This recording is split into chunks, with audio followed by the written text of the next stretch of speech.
The bear was dead, but the damage lingered. Blood still darkened the floor where Klaus's subordinate lay, groaning in pain. A makeshift bandage wrapped tight around his side did little to stop the bleeding.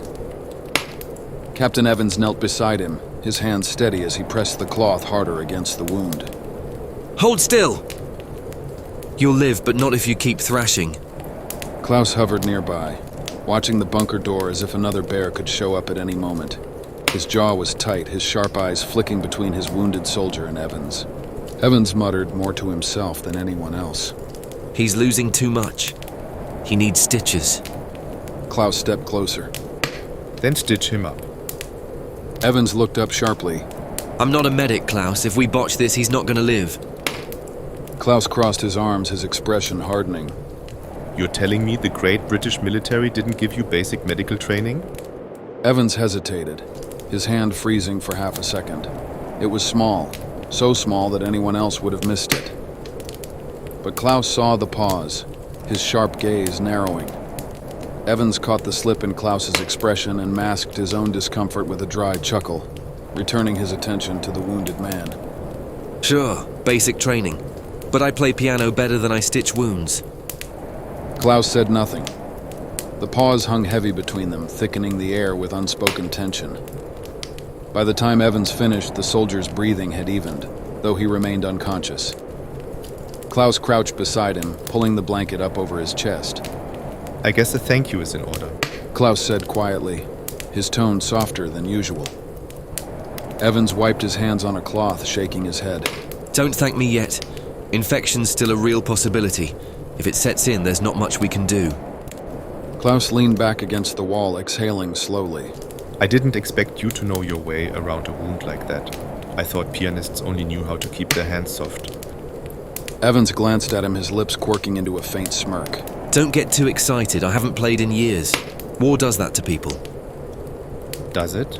Klaus asked, his tone more probing than conversational. Evans didn't answer right away, his focus drifting back to the wounded soldier. The men around them gradually returned to their spots, the adrenaline from the bear attack fading into an uneasy calm. Evans sat across from Klaus, lacing his fingers together. We're gonna need more wood, he said at last, breaking the silence. Klaus didn't argue. I'll send 2 of mine. Your men stay here. Evans raised an eyebrow. Not trusting us to play fair out there? No, not after what happened tonight. Grice and another German soldier gathered their coats, readying to step out into the cold. Evans leaned back against the wall, watching as the two disappeared into the storm. The wind slammed the door behind them, leaving Evans and Klaus alone near the fire. You're not wrong, you know? About what? Evans's eyes flicked to him, the firelight reflecting faintly in his gaze. The trust thing. You and me, sitting here pretending we're not watching our backs for knives. Klaus's lips twitched into a half-smile. Good to know we agree on something. Evans leaned closer to the fire, rubbing his hands together. It's funny, you know? I've spent years hating the Germans, your lot. Every time I saw one of your bombers overhead, I wished I had a rifle.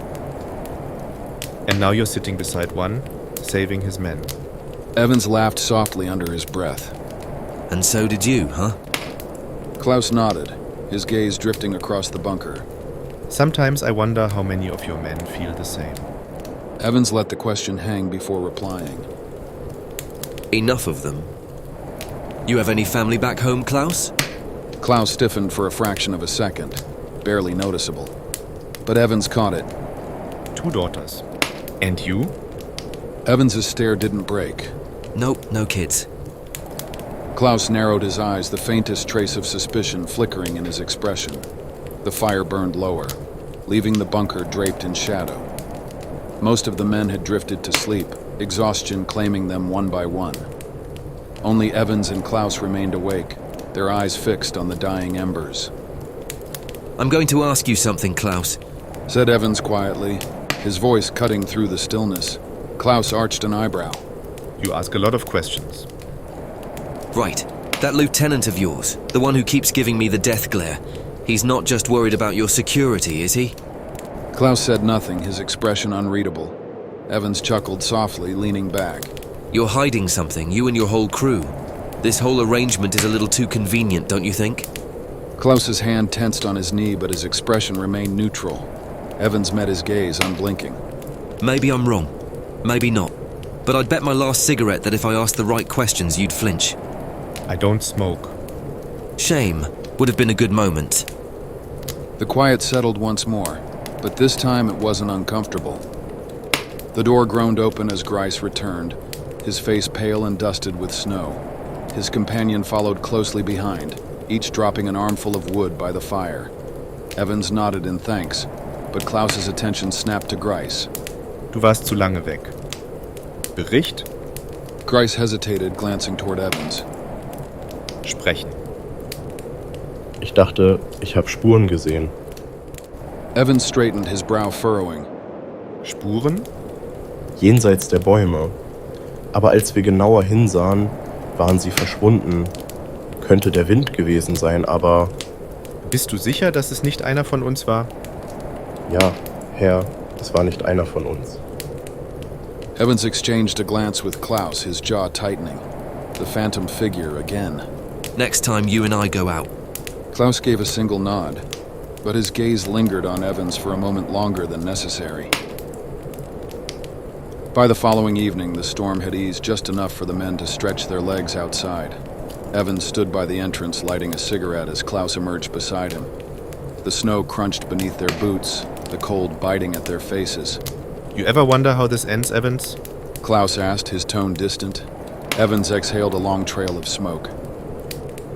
I try not to.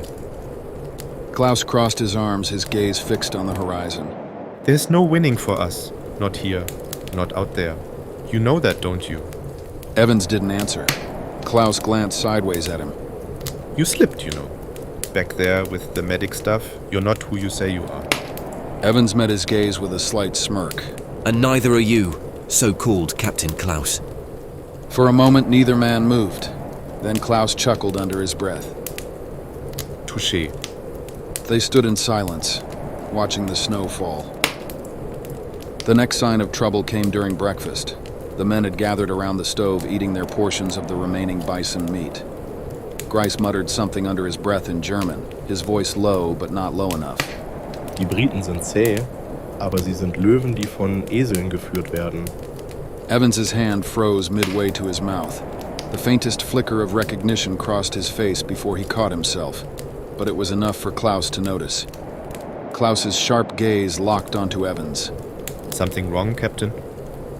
Evans didn't look up, taking another bite of his food. Not at all. Just wondering what your man finds so amusing. Klaus's jaw tightened, but he said nothing. The moment passed, but the seed of suspicion had been planted.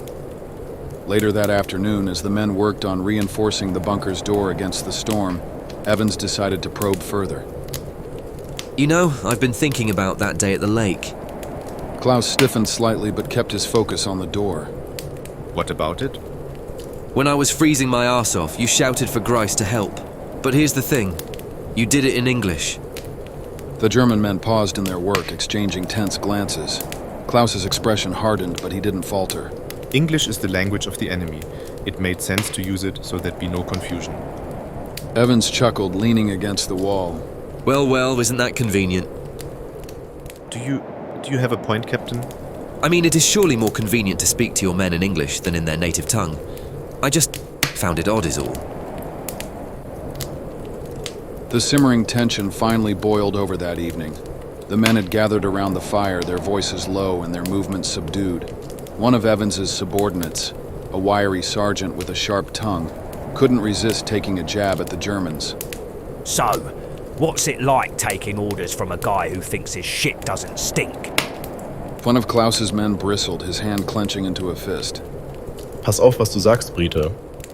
The British sergeant looked over to Klaus for translation. What the fuck did he just say? He said what I believe to be in English, watch your mouth, Brit. The sergeant returned his attention back to the German. What are you going to do if I don't? If your commander ordered you, you'd probably even get down on your knees and... The German soldier lunged and chaos erupted. The men clashed in a whirlwind of fists and curses, the long-buried tensions exploding in an all-out brawl. Evans and Klaus waded into the chaos, barking orders to their respective sides, but neither group was willing to back down. Both Klaus and Evans shouted for their men to stand down, pulling them by their collars and getting into their faces. Gradually, the fight broke apart, the men retreating to their corners, panting and glaring at one another. This can't happen again! Hollered Evans, his voice low and firm as he addressed his men. Klaus gave a sharp nod to his own group. The next man who throws a punch will answer to me personally. As the fire snapped and breathed out heat, the two captains sat next to each other while the rest of the men sat on opposite sides of the room, keeping their distance from each other. We're not going to last another week in this storm, in this situation. Klaus nodded. No, we won't. But we are not leaving until it's over. We have no other choice. Evans chuckled softly, shaking his head. War's strange, isn't it? One moment you're trying to kill each other, the next you're sharing a fire. Klaus smirked faintly. Strange indeed. The two captains exchanged a look, a silent understanding passing between them. But the trust between their groups had been irreparably fractured.